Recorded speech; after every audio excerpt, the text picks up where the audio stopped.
Na mtazamaji, na hivyo ndivyo anavyotuacha Esther Mtebe katika upande wa michezo na burudani. Mpaka kufikia hapa mimi sina la ziada. Ulikuwa nami Lulu Ali na kuacha na utabiri wa hewa wa saa 24 zijazo. Mtazamaji, kutakia usiku mwema. Kwaheri.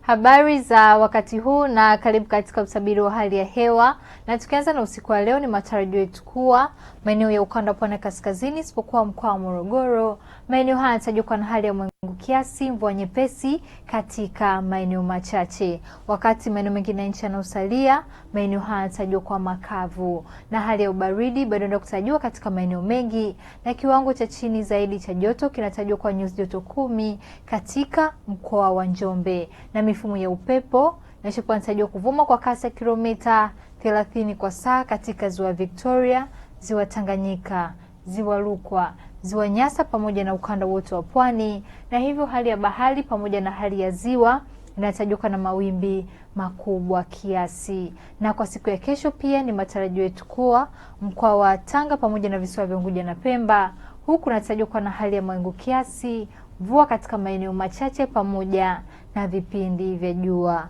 Mikoa ya Arusha, Kilimanjaro, Manyara, Dar es Salaam, Pwani kijumlisha visiwa vya Mafia, huku kunatajwa na hali ya mawingu kiasi, mvua nyepesi katika maeneo machache pamoja na vipindi vya jua. Wakati maeneo mengine ya nchi yanayosalia, maeneo haya yanatajwa na hali ya mawingu kiasi pamoja na vipindi vya jua.